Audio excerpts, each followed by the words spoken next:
perempuan itu patuh kepada suaminya, kemudian rajin sholatnya, rajin puasanya, maka Allah itu sudah menyediakan surga.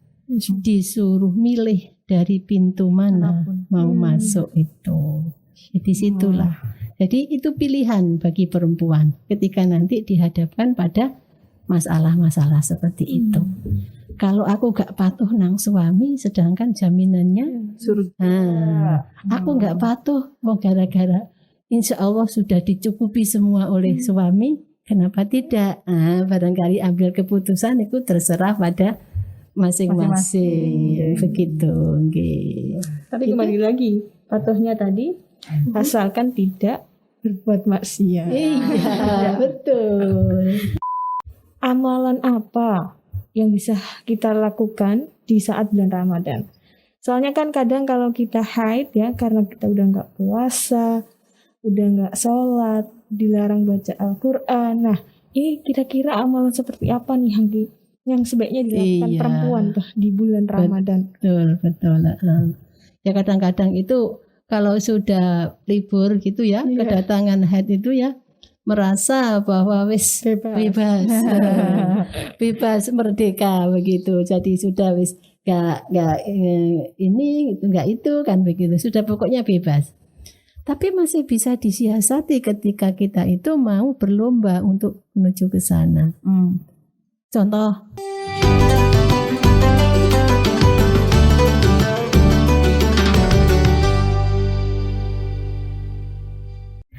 Bismillahirrahmanirrahim. Assalamualaikum warahmatullahi wabarakatuh. Alhamdulillah kembali lagi bersama saya Nur Ika Anissa dan rekan saya Bibit Maulidia. Nah, Tribuners, kali ini kita akan membahas tentang peran perempuan dalam Islam terutama saat Ramadan.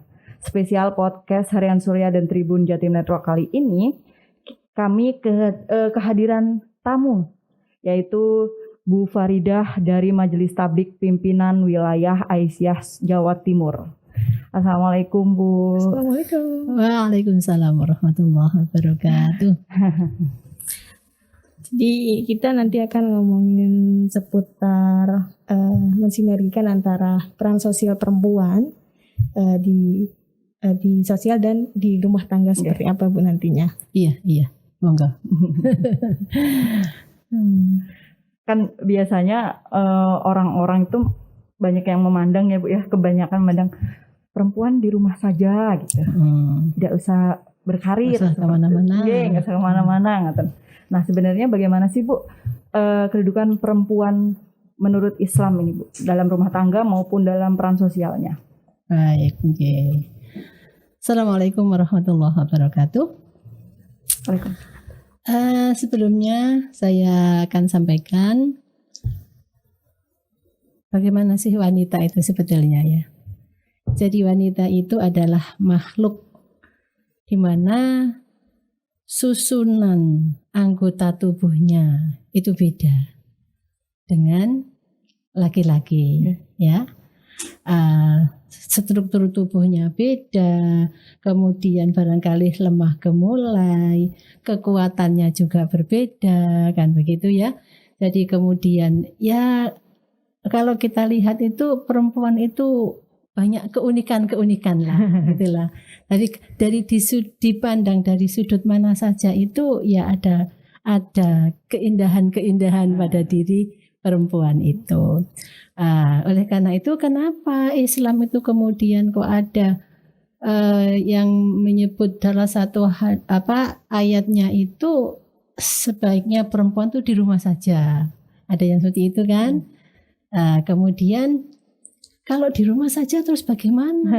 Nah, kemudian ada yang begini, lah untuk apa sekolah tinggi-tinggi, kemudian di rumah saja, untuk apa ilmunya? Kan macam-macam ya.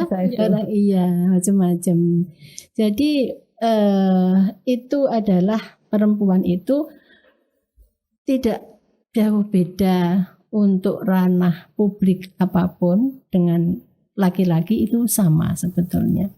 Jadi Allah menciptakan laki-laki dan perempuan Kalau di awal tadi saya sampaikan mungkin strukturnya, mungkin kekuatan tubuhnya, kulitnya lebih halus, lebih lemah gemulai dan sebagainya. Tapi ke dalam hal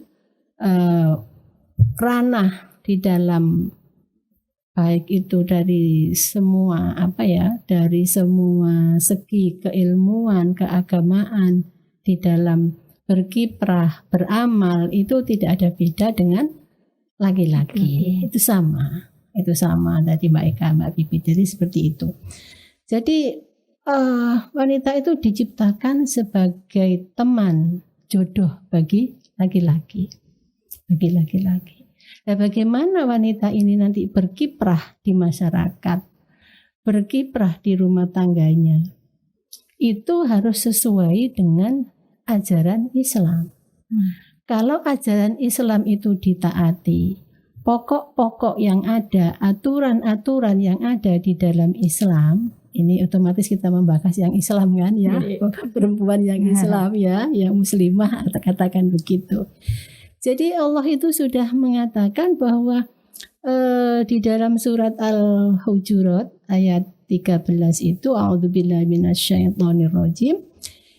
Ya ayyuhan nas inna khalaqnakum min dzakari wa untha wa ja'alnakum syu'uban wa qabaila lita'arafu. Inna akramakum indallahi atqakum. Jadi Allah itu menciptakan makhluknya itu dari jenis laki-laki dan perempuan, dijadikan berbangsa-bangsa, berbagai macam ras suku. Lita'arufu itu untuk saling kenal. Nah, yang dimuliakan oleh Allah adalah yang paling bertakwa. Nah, supaya kita menjadi orang yang takwa, maka baik laki-laki maupun perempuan itu ya harus tahu rambu-rambunya. Baik itu perempuan itu berkiprah di luar, itu tidak masalah. Karena memang barangkali ada baik ini tadi ya dari yang masih lajang barangkali ya, atau yang sudah berumah tangga. Kalau yang sudah berumah tangga, barangkali ada satu pilihan. Pilihannya apa? Seorang perempuan ketika belum menikah, maka orang yang harus dipatuhi adalah orang tua, terutama ibu dan ayahnya, otomatis ya, dua orang tua. Maka keputusan-keputusan yang akan diambil oleh perempuan dalam tanda petik yang belum menikah tadi adalah minta persetujuan dari orang tua. Tapi ketika sudah mempunyai suami, maka keputusan itu ada di tangan suami. Ini.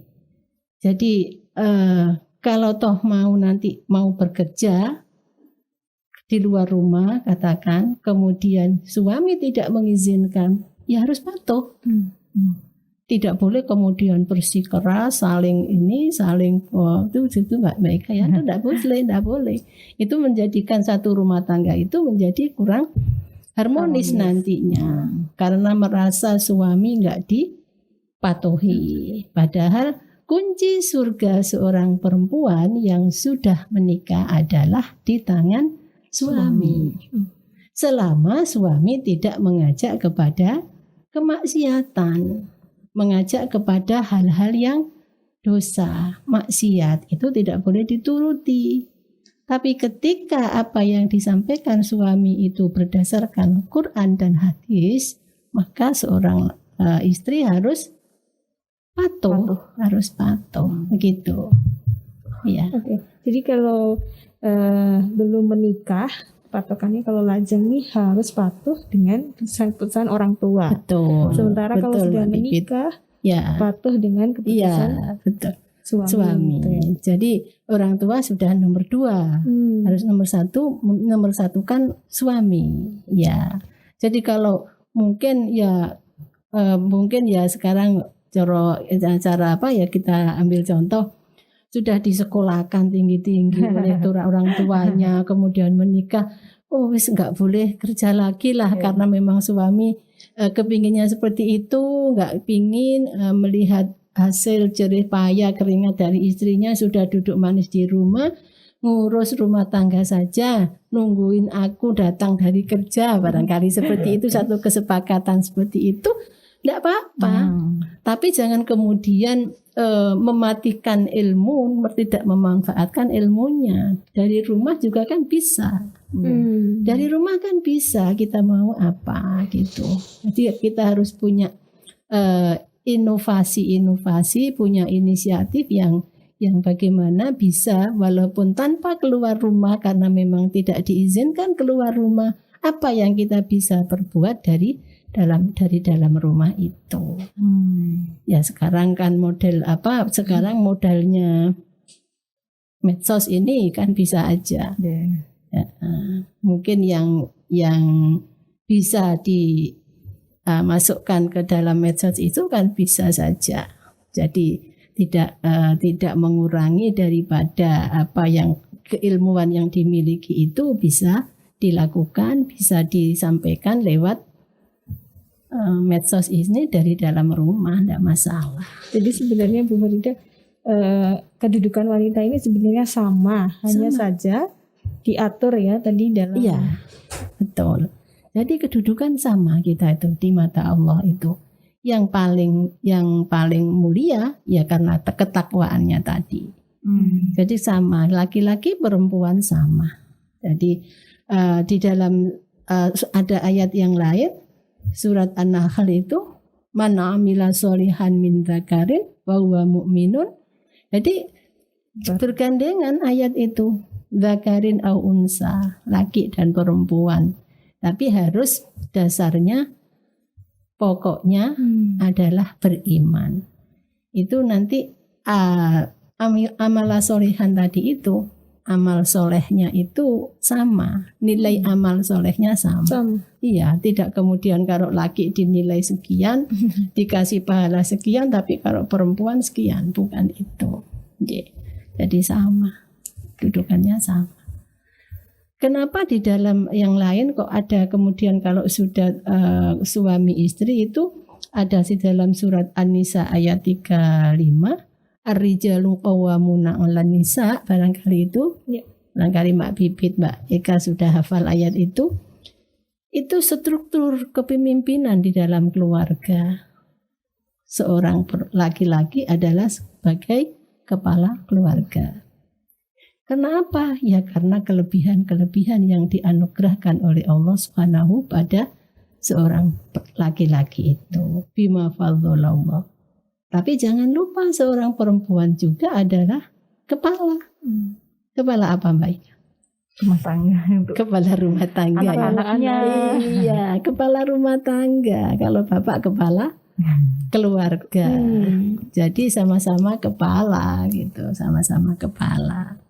Jadi harus bekerja sama dengan baik dan otomatis harus berpegang pada rambu-rambu Al-Quran dan hadis. Ini insya Allah ya siapapun perempuan itu berkiprah di luar ataupun tidak, insya Allah nanti ada nilai tersendiri. Kalaupun bekerja di luar rumah, suami mengizinkan, maka harus ada menjaga. Ada hal-hal yang harus dijaga. Itu juga yang harus diperhatikan. Terus gini Bu, jadi kalau ini ngomongin soal karir ya. Iya. Tapi kalau misalnya yang jadi patokan nih, kan manusia nggak bisa sempurna ya. Betul. Mungkin orang tua ada salah atau suami ada salah. Itu sebaiknya sebagai wanita yang masih lajang atau wanita yang sudah menikah, itu sikapnya bagaimana Bu? Mengambil sikap ketika berhadapan dengan orang tua atau berhadapan dengan suami. Yang mungkin nggak sengaja terjerumus dalam kemaksiatan atau hal-hal buruk yang salah gitu. Artinya yang terjerumus ini si perempuannya tadi, bukan si laki-laki yang jadi panutan, yang jadi panutannya, yang jadi panutannya. Apakah harus patuhi. Bagaimana wanita Maka menyikapinya apakah gitu? harus dipatuhi itu intinya gitu ya. Iya. Jadi kita itu harus patuh selama apa yang diucapkan, apa yang dikatakan itu sesuai dengan Al-Quran dan hadis. Kembalinya ke sana. Al-Quran dan hadis. Ketika orang tua kemudian kok mengajarkan ataupun memberi nasihat itu bertentangan dengan Al-Quran dan hadis, artinya bertentangan dengan nilai-nilai agama, begitu ya yang dimaksud. Ya tidak boleh ikut, tidak boleh dipatuhi itu, tidak boleh dipatuhi. Qurannya jelas di dalam surat Luqman, wa in jahadaka ala an tusyrika bima laisa laka bihi ilmun fala tuti'huma wa sahibuhuma fid dunya ma'rufa. Jadi sebelum ayat ini Allah itu memerintahkan kepada manusia supaya berterima kasih pada Allah, beribadah kepada Allah dan kepada kedua orang tuanya. Harus bersyukur, matuhi pada orang tuanya. Kemudian ayat ini yang saya baca tadi, wa in jahadaka ala an tusyrika bi. Kalau orang tua itu memaksa supaya berbuat kemusyrikan, an tusyrika bi, berbuat syirik kepadaku, kata Allah begitu, fala tuti'huma, maka janganlah diikuti. Wa sahibuhuma fid dunya, tapi tetap kita harus berkomunikasi, tetap kita berteman yang bagus dengan orang tua. Pokoknya kita tidak hal-hal yang tidak benar itu jangan sampai. Jangan sampai walaupun orang tua itu tidak benar, jangan sampai kita juga menyakiti beliau. Artinya begitu. Iya. Tidak boleh. Iya. Tapi kita ya memang dilema ya begitu ya. Memang itu dilema si malakama. Jadi bagaimana nantinya kan seperti itu. Jadi ya harus ya mudah-mudahan nggak terjadi seperti itulah. Karena itu dilema dan itu memang berat, pilihan berat. Jadi kita harus patuh di satu sisi yang diajarkan, yang diucapkan itu tidak sesuai dengan, tapi tetap itu fasahibuhuma fid dunya ma'rufa. Tetap kita itu harus berbuat baik kepada beliau. Nah, bagaimana pada suami? Pada suami juga seperti itu. Salah satu ayat saya kok nggak hafal ya ayatnya ya. Jadi kalau suami itu mengajak kepada kemaksiatan itu artinya mengajak kepada jurang api neraka. Jangan diikuti juga. Gak boleh kita mematuhi suami yang tidak benar, yang melenceng dari nas-nas Al-Quran dan hadis. Ya bagaimanapun apapun yang kita amalkan di dalam berkarir, di dalam bergaul, di dalam berumah tangga, itu semua sudah diatur oleh nas-nas Al-Quran dan hadis itu. Maka kita itu harus ikuti rambu-rambu itu. Jadi ketika itu melenceng, maka ya monggo diluruskan bersama-sama. Ketika sudah tidak bisa, ya itu tadi, gak boleh kita ikuti, kita tidak boleh mematuhi. Baik ketika masih perempuan itu dalam keadaan lajang, artinya patuh kepada orang tua, atau dalam keadaan sudah bersuami, artinya harus mematuhi seorang istri. Tapi itu tadi tidak boleh dipatuhi ketika ada hal-hal yang maksiat atau melenceng dari rambu-rambu itu. Begitu Mbak Bibit ya. Bu, lantas ada nggak nih biasanya orang awam saat beragama nih pasti tanya dalilnya atau keutamaannya apa sih sebenarnya untuk jadi anak yang berbakti untuk wanita yang single ya, atau dan bagaimana keutamaan wanita solehah itu yang ada yang harusnya patuh dengan suami meskipun suaminya misalnya nih nggak kerja, terus habis itu cumanya bisa leha-leha di rumah. Iya. Nah itu gimana Bu? Terus istrinya Sebagai juga istri, kerja iya. nggak boleh. Nah, gimana? Aduh. Terus gimana nasib rumah tangga ini gitu ya? Iya, betul.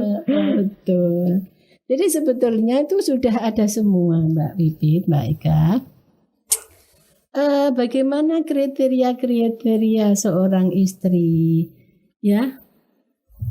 Seorang istri yang bagaimana itu? Di dalam hadisnya itu perempuan-perempuan bagaimana yang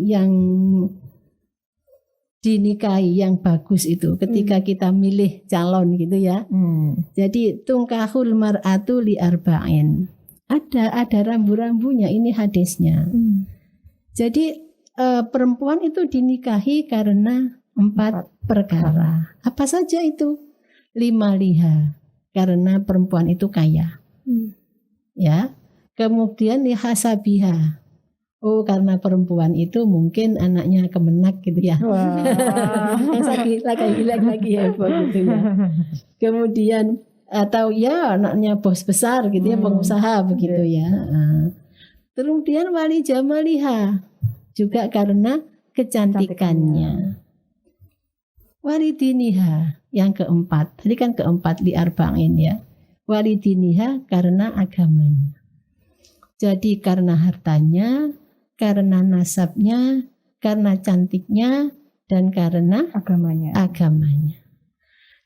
Lanjutan dari hadis itu far bidzatiddin taribat yadaka. Hadisnya muttafaq alaih. Maka pilihlah yang punya agama. Kalau yang tiga-tiganya hartanya juga biasa-biasa saja, dari keturunan orang tapi yang gak pangkat, gak begini tapi alhamdulillah baik-baik kan begitu ya. Kemudian kecantikannya juga gak biasa-biasa, nanti cantik-cantik ya makan hati gitu ya. Barangkali begitu. Cantik-cantik makan hati, nanti dilirik sana, dilirik sini hatinya sakit ya. Maka yang dipilih yang nomor 4, yang beragama, yang punya agama inilah. Itu nanti insya Allah akan bisa menyelamatkan kamu. Itu perintah dari Nabi. Dari Nabi itu seperti itu, hadisnya seperti itu. Jadi kriteria seperti itu. Ya, kalau keempat-empatnya bisa dicapai oleh seorang suami, ya alhamdulillah luar biasa. Masya Allah, sempurna ya. Jadi seperti itu. Kemudian yang untuk patuh kepada seorang orang tua, sangat jelas itu ada. Jadi di dalam surat Al-Isra itu ayat berapa itu ya? Saya itu sering lupa surat ayat itu. Yang bunyinya 24 mungkin ya. Yang bunyinya wa qadha rabbuka alla ta'budu illa iyyah wa bil walidaini ihsana. Jadi kita itu patuh kepada Allah itu tidak ada aling-alingnya. Langsung. Wa qadha rabbuka alla ta'budu illa iyyah ya. Kita itu supaya beribadah hanya kepada Allah. Wa bil walidaini ihsana. Setelah beribadah kepada Allah, wa bil walidaini ihsana. Penekanannya di situ. Berbuat baik kepada kedua orang tua. Imma yablughanna indakal kibaru ahaduhuma fala taqul lahuma uff. Jangan pernah seorang anak itu kemudian menyakiti, berkata kurang sopan kepada orang tuanya. Apalagi ketika orang tua itu sudah mulai usia sudah sudah menuju lansia, sudah lolita ya.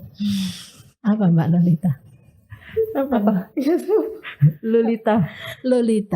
Lolos 50 tahun. Masya Allah. Iya. Lolos 50 tahun kan sudah merangkak ke angka 6 ini. Jadi apalagi seperti itu. Fala taqul lahuma uff. jangan berkata itu bahasanya gitu. Oh iya Loh, iya. itu kan mengecewakan toh. Nah, itu mungkin itu banyak sekali Iya. penafsirannya. Benar. Iya, wa qur rabbirhamhuma kama rabbayani shaghira. Tapi kita itu harus mendoakan pada orang tua kita supaya Allah itu memberikan rahmat kasih sayang kepada beliau itu sebagaimana waktu beliau mengasihi aku ketika aku masih kecil. Itu ayatnya itu. Ketika kita harus patuh pada orang tua. Kalau patuh pada suami, ada hadisnya, hadis-hadis Rasulullah itu. Jadi bahkan ada salah satu hadis itu ketika seorang perempuan itu patuh kepada suaminya, kemudian rajin sholatnya, rajin puasanya, maka Allah itu sudah menyediakan surga. Disuruh milih dari pintu mana mau masuk itu. Jadi situlah. Jadi itu pilihan bagi perempuan ketika nanti dihadapkan pada masalah-masalah seperti itu. Kalau aku gak patuh nang suami, sedangkan jaminannya surga. Aku gak patuh, mau gara-gara insya Allah sudah dicukupi semua oleh suami, kenapa tidak? Barangkali ambil keputusan itu terserah pada masing-masing. Begitu. Okay. Tapi kembali lagi, patuhnya tadi asalkan tidak berbuat maksiat. Iya, betul. Jadi asalkan tidak berbuat maksiat tadi itu yang harus digarisbawahi. Kalau disuruh itu ya jangan mau, nggak bisa. Harus diluruskan, diingatkan. Ya, gitu saya kira Mbak Ika ya. Nah, untuk memasuki bulan Ramadan nih Bu, kira-kira untuk perempuan sendiri perannya itu seperti apa gitu kalau saat-saat Ramadan, entah itu yang berkarir maupun yang ibu rumah tangga. Untuk saat ini, menjelang Ramadan ini, yang harus dipersiapkan adalah mempersiapkan dirinya, diri pribadinya, jasadnya ini, dan yang kedua rohaninya.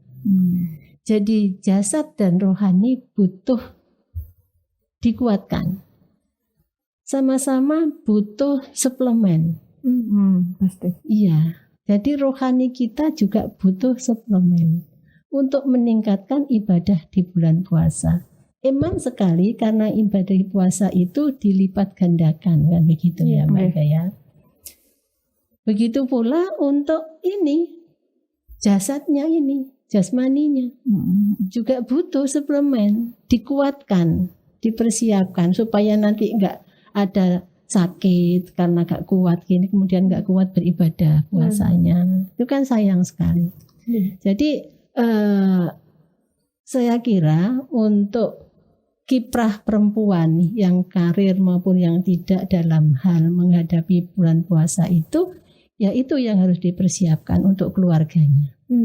Yang sudah sebagai seorang istri maka harus menyiapkan jauh-jauh sebelumnya.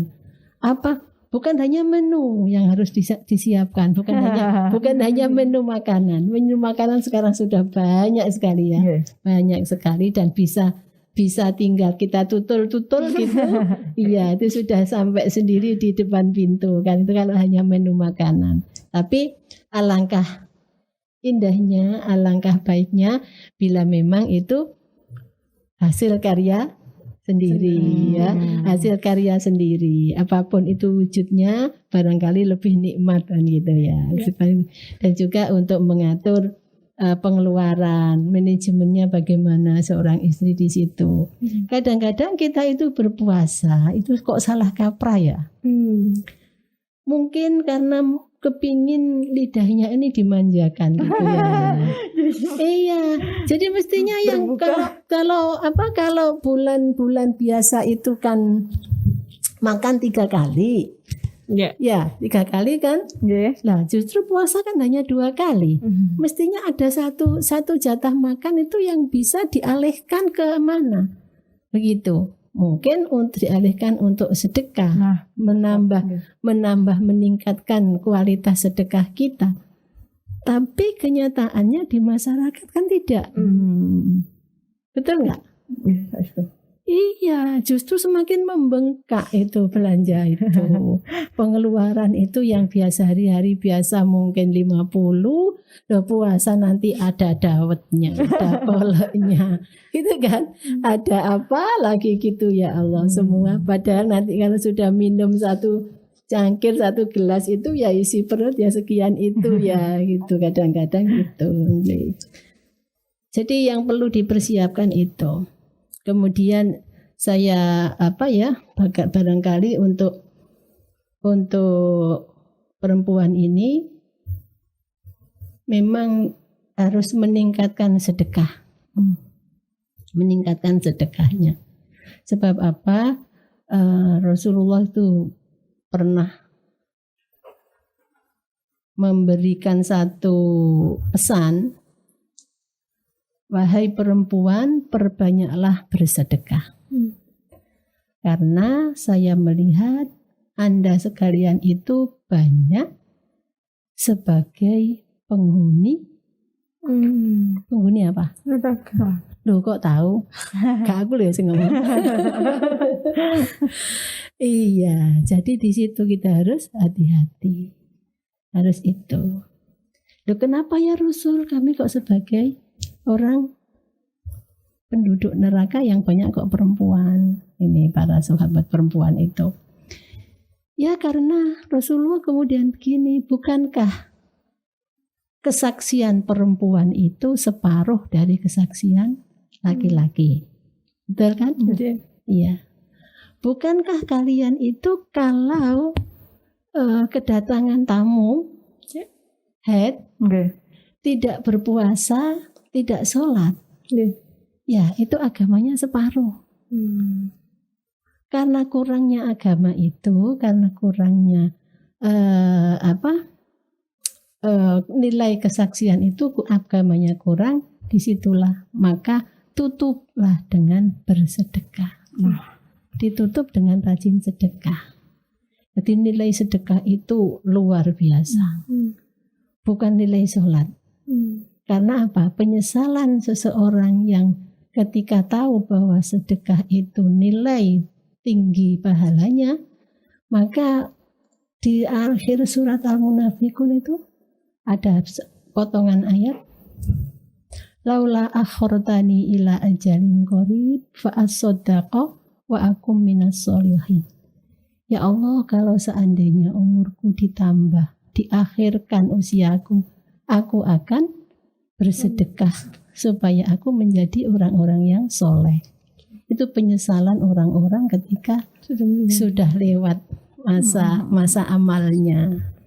Jadi nilai sedekah itu luar biasa. Maka marilah para kaum perempuan ini rajin-rajin bersedekah.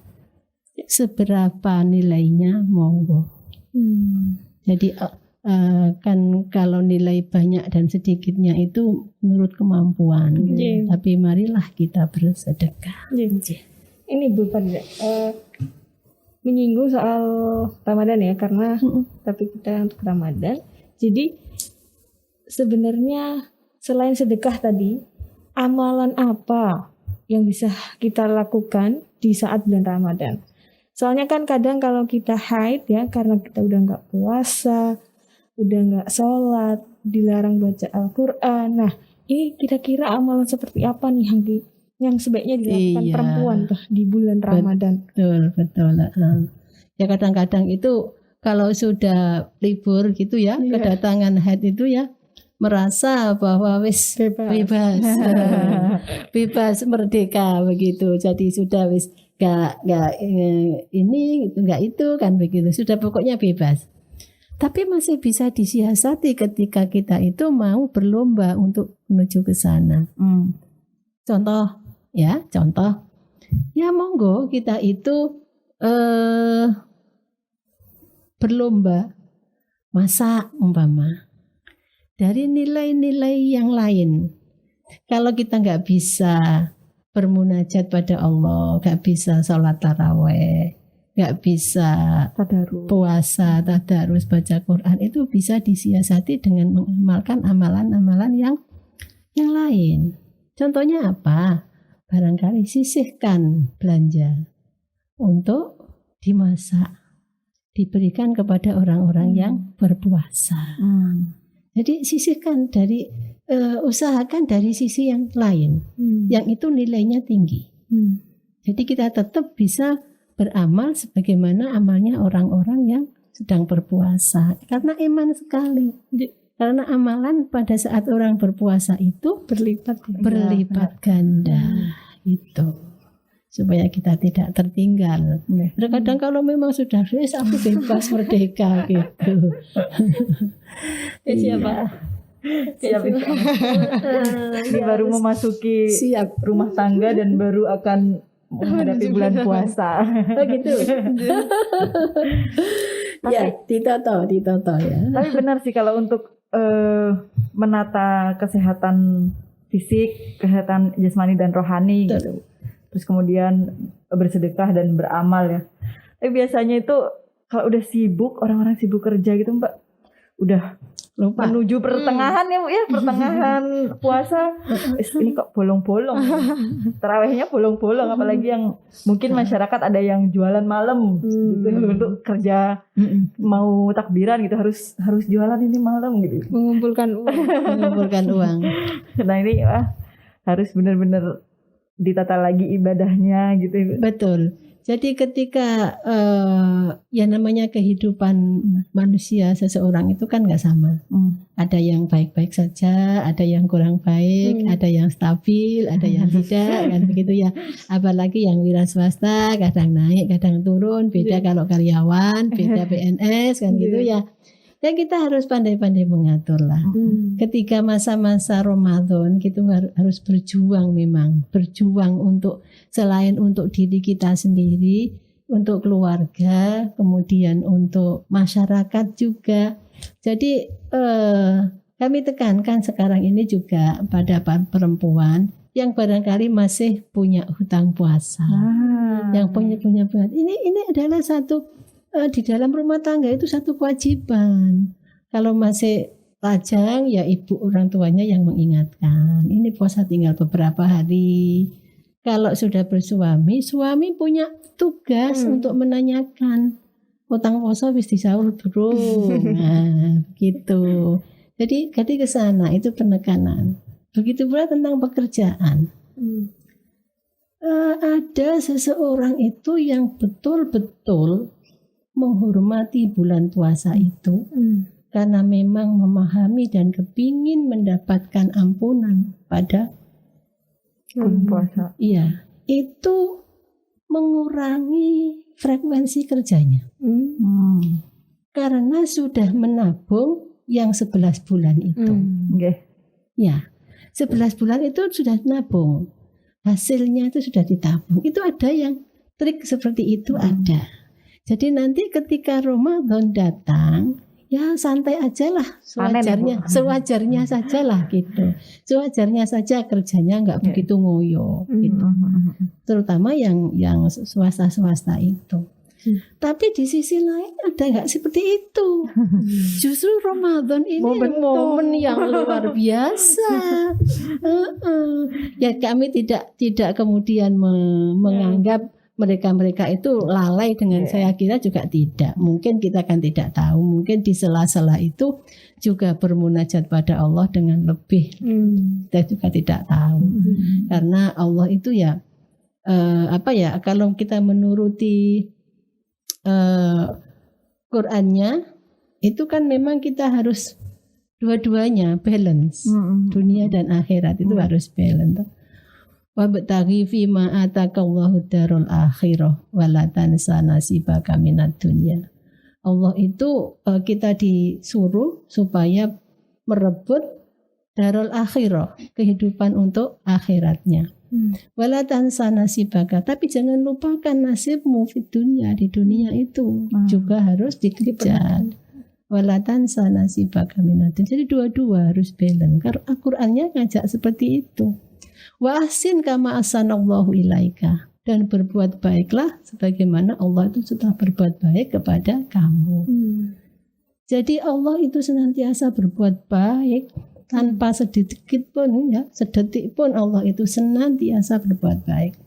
Maka kebaikan Allah itu mari kita tiru sebagai hambanya. Ya walaupun sedikit apapun itu harus di situ. Jadi ya memang kita harus balance untuk akhirat dan untuk dunia. Kondisi apapun. Ya, saya kira itu. Karena dua-duanya juga ada tanggung jawab. Iya betul.